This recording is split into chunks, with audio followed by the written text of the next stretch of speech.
Assalamu alaikum. Da Allah idan kai sabo ne a wannan shafi namu ka danna mana subscribe. Yau za mu yi bayani ne akan yadda za ka haɗa invitation card mai sauƙi wanda ba sai ka wahalar da kanka ka tsaya neman background ko creating ɗin background ba. Da farko abin da za mu yi shine za mu shiga cikin Play Store ɗinmu. Idan mun shiga cikin Play Store ɗinmu za mu yi searching greetings islat application.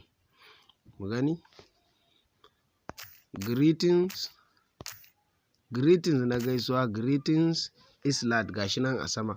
Za mu taɓa kamar haka. Idan yayi searching zai ce ni ya ce mun update saboda ina da shi a cikin wayata.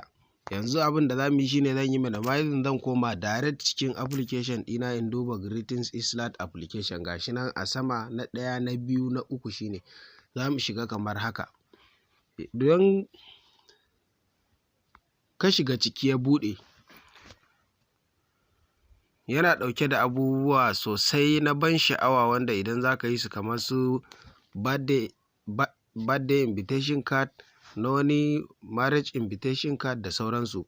Kun ga abubuwan da yake kunshe da su, akwai birthday invitation, akwai wedding invitation, akwai St. Patrick Day, akwai party day, akwai upload your own wanda kake so ka sa ma, akwai baby shower, akwai baptism and christening na Kiristoci kenan, sannan akwai holiday, akwai general, akwai save the date announcement irin na aure, akwai engagement, akwai graduation party, akwai house warming, akwai bridal shower, akwai sleepover, akwai birthday announcement, akwai professional event, akwai suma and party. To ba za mu yi gabaki ɗaya ba saboda suna da yawa, ya ƙunshi abubuwa da yawa ne, kun gan su ga sunan dukansu. To yau za mu yi bayani ne akan wedding invitation ko kuma birthday invitation. Idan ka shiga cikin, misali mun shiga wedding invitation ga nan bachelor party da sauran abubuwa duka da suka ƙunshi shi wedding invitation ya tattaro su gaba ɗaya. Mu ɗauki wannan a matsayin misali, za mu mai da wannan shine za mu yi invitation card da shi. Kamar yadda na shiga cikinsa, sai dai shi wannan application ɗin yana amfani ne da data. Yanzu gashi nan ya buɗe mana. In kana so za ka taɓa alamar rubutun nan na fara gashi nan, wanda muka taɓa gashi mun yi moving ɗinsa. Za ka taɓa shi sau biyu ko sau uku zai buɗe maka nan wurin. In kana so ka yi sabon rubutu kenan sai ka saka abin da kake so a ciki. Gashi yanzu na goge asalin rubutun da ya zo da shi.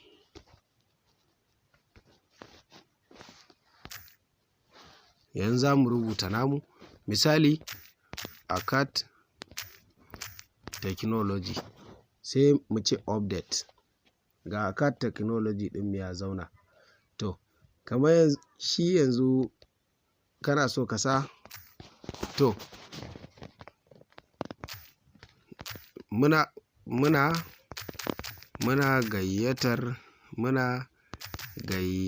gayyatar 'yan uwa da abokan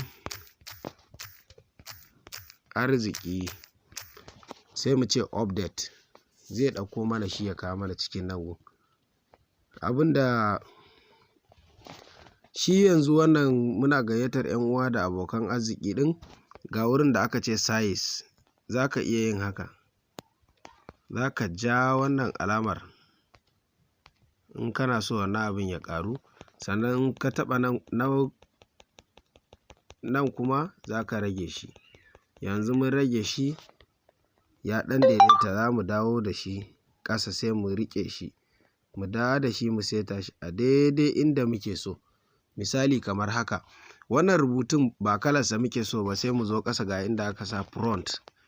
Idan muka taɓa wajen front gashi nan kala-kalan rubutu, sai wanda ya maka za ka zaɓa. Ni kun ga wanda ya mun na wanda aka sa raza one ɗin nan, shi zan taɓa. Kun ga rubutuna ya koma kala shi yayi. Sai kalo kuma, in kana so wannan rubutun naka ya zama kalo ɗin shi daban kake so, sai ka taɓa nan. Kun gani ga rubutu ya canja kalo irin yadda kake so. To sannan mu ɗauke shi a matsayin mun gama, sai mu danna can sama gashi nan an sa next. a wurin da aka sa next din nan ga inda aka ce save image, share as image, ka yi sharing ɗinsa a wani social media handle naka ya zama kamar image. Sannan kuma kana so ka maida shi PDF saboda zaka tura wasu mutane, kana so ya fita clear yadda kake so, zaka iya saving ɗinsa a PDF. Sai mu ce save image kawai, mun yi saving ɗinsa a matsayin image. Yanzu haka idan ya gama saving, invitation card ɗinmu ya yi saving, direct kawai sai dai mu je cikin gallery ɗin wayarmu mu ɗauki wannan hoton namu. Yanzu haka kun ga ya ce in ba shi dama ya yi saving a cikin wayata. Yanzu haka your invitation has been saved, ya yi saving. Direct mu je mu cikin gallery wayarmu. Yanzu direct ga mu nan a cikin wayarmu, za mu shiga cikin my pictures. To ga invitation card ɗinmu da muka yi, kun gan shi ya fita clear. To haka mutum zai zauna ya tsara shi yadda yake so sai ya fidda kalar nashi. Jama'a mun gode. Idan ka ji daɗi